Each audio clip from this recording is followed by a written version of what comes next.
I'm filming this video at 4 AM and it needs to be up in 6 hours.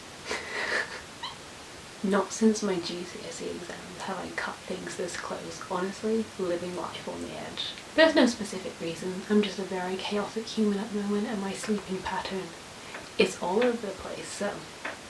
Now, if you've been on this channel a while, you will know that in 2015, which was 5 years ago, I did a graphic novel collection when I only had about 13 or like 10 graphic novels. I did a graphic novel collection video with like 10 books in it.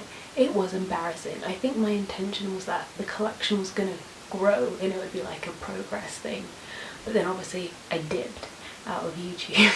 But now I'm back and I thought I would do the long-awaited 5 years on update to my graphic novel collection. So my graphic novels currently occupy 2 shelves, this one here on the left and this bottom one here on the right, and as you can probably tell, I'm running out of space and I need to do some rearranging. But before I do that, I thought I would just do a little inventory and just have a look at what I got. So starting all the way on the left, we have a little Harley Quinn and a little Christmas snow globe just tucked in, which is currently stopping them all from just thwacking that way, which they sometimes do. So the first one over on the left is the Uncanny X-Men, which I have not read yet, and then X-Men First Class volumes 1 and 2, which I also not read, but it's very on my list. And the next 2 aren't graphic novels at all, they're children's picture books, they're Art Deco retellings of Rapunzel and Cinderella, but I didn't want to put them under my bed with the rest of my kids' books because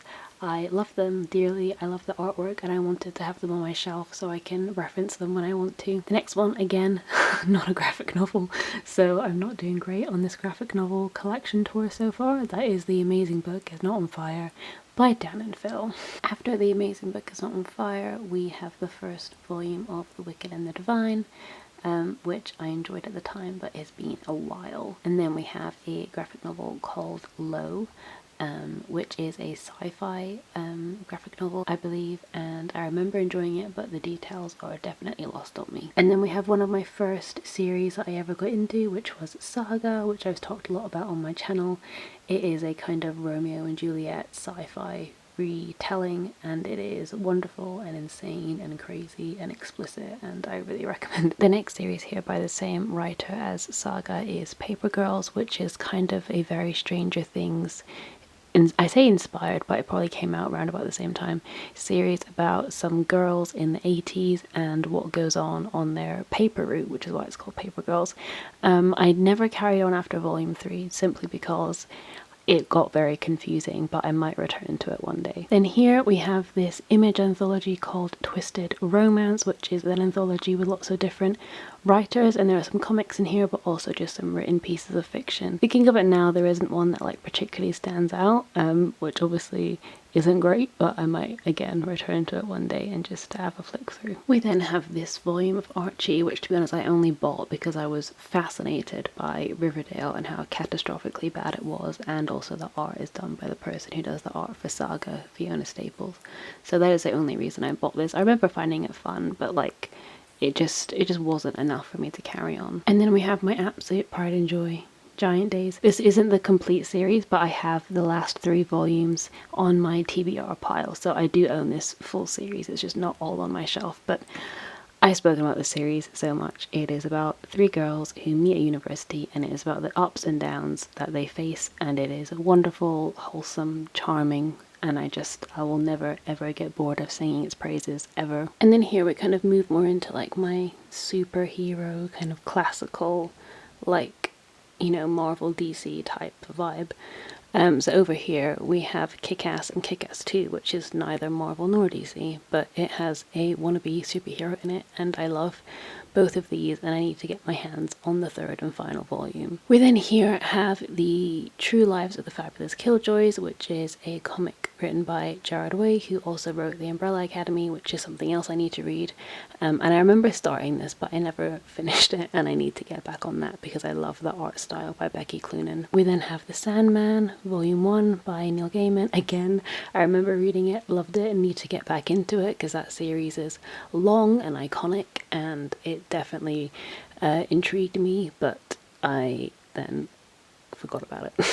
And then moving into my DC comics, we have Volume 1 of Suicide Squad, which I believe was like the new version. Oh, I don't know. It's kicked in the teeth, whatever one that is, Volume 1 of Suicide Squad. And I remember, like, I just bought this because I was excited for the film that then turned out to be terrible. So I never carried on with that because I was like, the movie really put me off. We then have Batman, Harley Quinn, and I love this cover, this iconic, beautiful cover, which is just, I think, an anthology of Harley Quinn stories, and it was beautiful. We then have the new Harley Quinn collection. That's not collection, it's like volume 1 of like what they did before the rebirth. I don't know, I got very confused trying to get into DC and Marvel, and then promptly kind of gave up and fell off the wagon. So do let me know if it's worth going back to. One DC comic that I would consider going back to though is Gotham Academy, purely because I love the art style by Becky Cloonan, and I remember this being really fun, and it's kind of dark academia,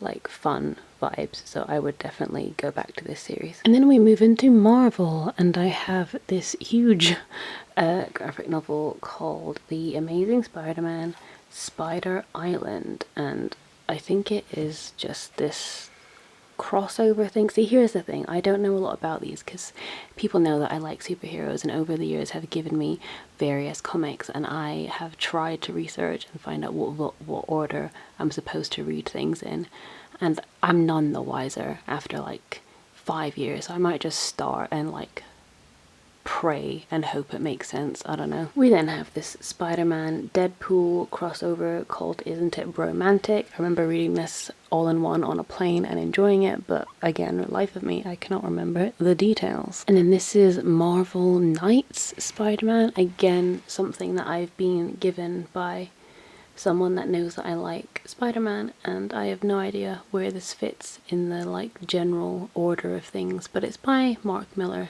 and I like Mark Miller because he does kick-ass, so I should get to that one soon. Oh, and this really annoys me. So here we have volumes 1, 2, and 3 in this series called Amazing Spider-Man, and it was this like Marvel Masterworks thing, and I was getting these and just working my way through because it was very, very easy. I googled The Amazing Spider-Man, and volume 1 is like the first ever Amazing Spider-Man, and it was like quite a lot of volumes. It was like 10, 12, 13 volumes, and I was just gonna like make my way through and just buy them gradually and catch up on the story.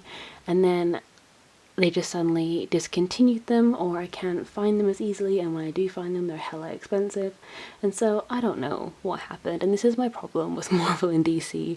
I do the legwork, or I try to, and I start getting into it, and then something changes, or they re-release it, or they redo something, or they redo an arc, and it just gets so confusing, and I just can't be fucked anymore. So I don't know. So away from the scary world of superheroes, we're now entering into the indie comics. Well, not really indie comics, just like kind of more independent, not big series, just individual artists doing graphic novels and comics. So here we've got Blue is the Warmest Color, which I've never read. I was supposed to read this in conjunction with my French copy when I was doing my A-level French. But French makes me cry, and my French lessons at A-level made me cry to the point where my teacher just told me that I could stop coming because it was just so stressful. That's just not a fun memory, so I don't know if I'll ever get to that, but here's hoping because the art is quite pretty. And then here we have Filmish, which is a graphic journey through film, and I was really excited to read this. It's a very basic journey though, so if you've gone to film school or you're like quite familiar with academic texts on film, this is quite basic in terms of its language and its content. It just aims to be like a kind of brief history of film and the medium, but like it hits all the main points, and obviously it's a very good starter if you're wanting to know more about film in a really easy, accessible way, because a lot of the film academic texts can be quite daunting. So if you're trying to get into it, I would really recommend this. It's a really fun way, and it does hit the main points, and then you can go off and do your more kind of detailed research after the fact. And then here we've got My Friend Dahmer by Durf Backdurf, which is a kind of semi-autobiographical, well, it is autobiographical. It's a comic about Durf Backdurf's high school years, when he knew Jeffrey Dahmer, obviously before he knew that Jeffrey Dahmer was an infamous serial killer. And it's just quite a disturbing because we know the context of what he went on to do, but it's just a look at this troubled teen, and it does it in a way that doesn't sympathize or romanticize it at all. And I really appreciated the way that this was done, and I think it's a really unique insight into somebody like that, because I watch a lot of true crime, and so I'm quite well versed in documentaries and texts about serial killers, and there is a tasteful way to do it and a non-tasteful way to do it. And I'd much rather read something like My Friend Dahmer, which is from the point of view of someone who actually knew him and not someone that's just being sensationalist and speculative. So I would recommend that if that's something you'd be interested in. Next we have Nimona by Noelle Stevenson, and this is so much fun. It's such a gorgeous little graphic novel. I don't exactly remember the details, but I think it's about this supervillain, or this wannabe supervillain, who hires an assistant, and she's just kind of hopeless. And it's just very sweet and charming. If you like kind of Adventure Time and like Steven Universe, I imagine you'd like the kind of art style and the tone of this. It is really beautiful. Next up is This One Summer, which is a coming of age graphic novel, which you can probably tell from the cover and the title, but it follows these two friends as they are in their summer kind of, I don't know if it's a beach house, but they just go away for the summer and they talk about nothing and everything, and there's family stress going on, and the art here is beautiful, and it's one of those novels that's kind of about nothing but also everything, and you just sit and you spend time with the characters, and not a lot happens in terms of plot, but it really creates this sense of place and tone, and I think it's really well done. Then we have The Prince and the Dressmaker, another one probably for fans of something like Steven Universe. It's a really charming story of a prince and a dressmaker, and this prince likes to dress up in women's clothes and has to keep that a secret from the rest of his family, and it's just a really lovely story about kind of acceptance, and the art is beautiful and it's very charming. And again, if you're fans of those types of shows like Steven Universe or Adventure Time that just make you feel cozy and warm, this is something that I would recommend. Next I have Be Prepared by Vera Broskol, which is a really cute, lovely graphic novel about this girl that goes to summer camp and does not want to go to summer camp. All her friends are going to cool summer camp, and she has to go to this lame summer camp that her mum sends her to. And I remember it being very sweet and fun, and the art is absolutely gorgeous. Next up I have Pumpkin Heads, which again is just wonderful art just to get you in the mood for autumn, which now is sadly passing, but if you miss autumn, this might be a good one to reach for. It's set in a pumpkin patch, and these two friends work there at the pumpkin patch every single year, and it's their last year doing it, and it's just about their last opportunity to say things that they've never said to each other before, and it's very charming. I remember the ending is a little bit underwhelming, but it definitely creates that sense of place and atmosphere. Next we have Speak, which was originally a novel, a really famous YA novel by Laurie Halse Anderson, and it's been adapted into a graphic novel by Emily Carroll. This addresses themes of sexual assault. It's about a girl who is assaulted at school, I believe, and it's about her trying to come back and pretend that everything's normal when obviously everything's not, and learning that, in order to be free, she has to speak up, and she has to be honest with those around her about what she's been through. And I remember this being very hard-hitting, but the artwork is beautiful and the story is told very well. The themes are handled very well. I don't know how close it is to the novel, or if all the text from the novel is in the graphic novel, or if it's an abridged version, but I didn't feel like there were parts missing. It's pretty thick and there's a lot of detail in it, so I imagine it could just be the novel but with illustrations and in comic form. And lastly on this shelf we have On a Sunbeam by Tilly Walden, which is a gorgeous sapphic graphic novel, which is also sci-fi, and it's set in space, and it's just absolutely incredible. I was so lucky to discover Tilly Walden's art when she was doing kind of very small little comics, and now she's doing these huge books.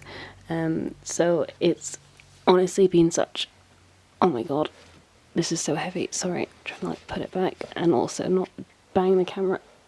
Okay, but Tilly Walden is like a prodigy, and I think she made her first couple of comics when she was still in high school, and she's like very young. I think she's either my age or a bit younger, and she's just pumping out these beautiful, beautiful stories, and her art style is amazing, and I just don't know how she is so productive. She has written so many things now, and they're just all absolutely stunning, and I don't know how she does it. And the last one I nearly forgot about, because it is tucked away at the top here, is Night Lights by Lorena Alvarez, and the only reason it's up there is because it is too long to fit in the shelf with the rest of them. So starting on shelf 2, over here on the left we have volume 1 of Fables, which is a wonderful graphic novel which deals with fairy tale characters, but in a very grown-up way.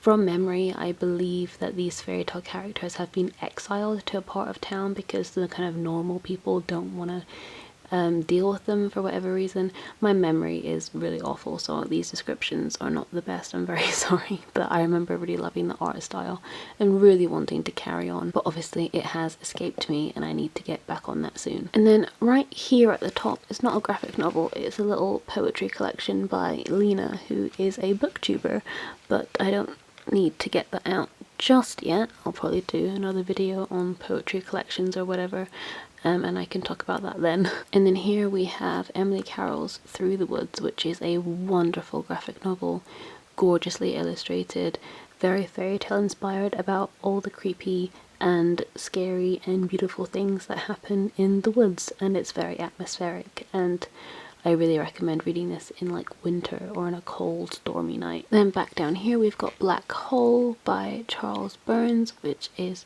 the comic that I believe inspired the film It Follows. It is about a sexually transmitted disease that has kind of supernatural and creepy effects on the people that catch it, and it's about this group of teens who start getting plagued by this virus, and just follows what happens to them.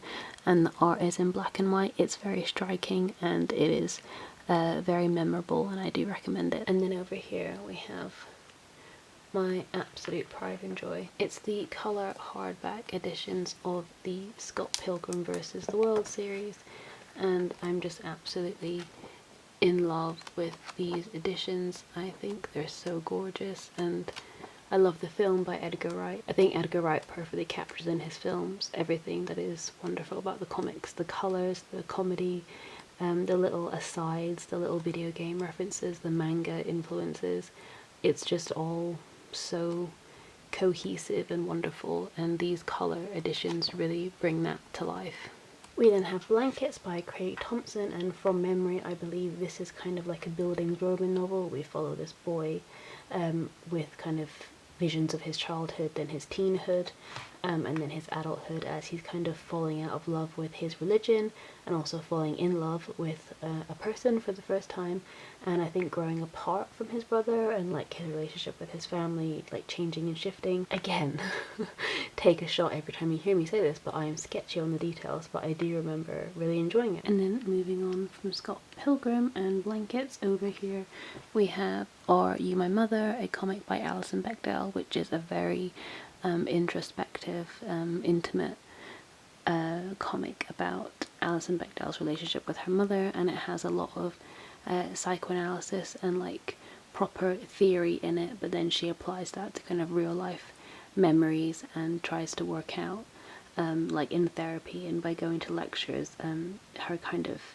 relationship with her own mind and her upbringing and how all that kind of fits together. And it's very interesting, but it can get quite, not heavy like emotionally, but just heavy in terms of like terminology and non-fiction elements. And then up here we have the manga for All You Need Is Kill, and I have to admit I don't think I'm the kind of target demographic for this genre. I'm not like a big kind of robot warfare, big battle-y type person. I don't really remember a lot about that, so. And then we have Seconds by Brian Lee O'Malley, a wonderful graphic novel about a restaurant called Seconds which is failing, and then I believe the owner of the restaurant gets a second chance to kind of put things right. And I believe there's like time travel and magic mushrooms and all of that fun stuff. So I remember really loving that. And I've zoomed in, but you still can't really see. But here we've got here we've got I Love This Part by Tilly Walden, and this one is A City Inside by Tilly Walden, and there are two short kind of zine type comics that she did right at the beginning of her career, I guess, and they really kind of set the tone for what she goes on to do, and they're wonderful and they're queer and I love them. And then below that we just have all 6 volumes of the Death Note Black editions, and I really fell into a hole when I discovered Death Note. I got the first volume and then I read the next 5 in like the next week, so they kind of have a special place in my heart for that reason, because I was just so enraptured in that world for about a week and a half.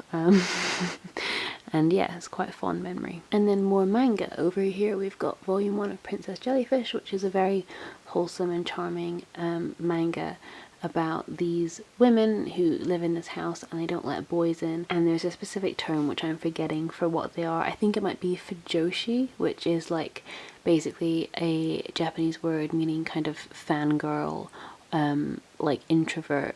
I think I could be getting that wrong and I'm really sorry if I am, but basically they're quite reclusive and they just live in this little apartment, and then suddenly obviously an arrival comes in to kind of upset the balance, and it is just kind of fun and charming and silly, and yeah, it's very fun to read. And then kind of the opposite of that, we've got Monster, which is not fun or charming. I mean, it's fun, it's a good manga, but it's a bit more serious, and it's about this doctor who works at this very high profile hospital, and then one night somebody comes in needing like immediate help, and then like 10 minutes after that the mayor comes in, and then the hospital puts pressure on him to save the mayor because the mayor is more important in their eyes, and this doctor refuses and says no, like that goes against what I believe in my ethics, I'm gonna save this person who came in first.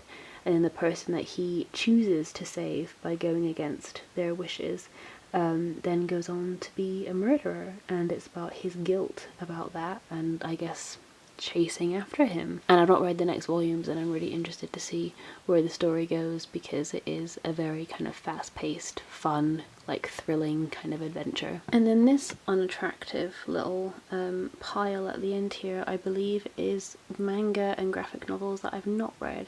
So I can just take that out in a minute and I will go through that with you. So in what I thought was a TBR pile is volumes 1 to 6 of Full Metal Alchemist, and I actually have read both of those, so I don't know why those were in there. I guess I just didn't have space. And then also volume 1 of Black Butler, which I've also read. And then down here we've got The Sculptor, which I have not read. That was given to me by my friend B because she was doing like a bit of a clear out. And then we also have The Infinite Weight, House Party, the first 4 volumes of Mrs. Marvel, and then Phonogram, and then Deadly Class at the bottom there. And then in the second half of that pile we have, like I was talking about, all of these Marvel things that have been gifted to me over the years, and I just have not touched because it is so confusing to me where I'm supposed to start. So we've got Miles Morales version of Spider-Man, then we've got Ultimate Spider-Man, which is him dying, then we've got Civil War, I know what that is thanks to the Marvel film, and then we've got Ultimate Avengers Next Generation, then we've got X-Men versus Avengers, then we've got X-Men, Astonishing X-Men, and then New Avengers, and then all new X-Men over here. And you know what? I am just in the dark about where I'm supposed to start, so I have not started. I think I just need to just dive in and like allow myself to be confused and like see if it's worth pushing through, to be honest. I hope you've enjoyed this graphic novel tour, and it is certainly more fulfilling than the last one that I did that had like 10 books in it. I'd love to know if you have any graphic novel recommendations based on what I've read and what I've liked. I'm always on the lookout for more beautiful graphic novels, beautiful artwork. And yeah, it is now like 5 a.m. so this video has to be up in about 5 hours, and I need to go and edit like the wind. So if you're watching this at the intended time, guess I succeeded. If you're not, well, thank you so much for watching, and I will see you soon with another video.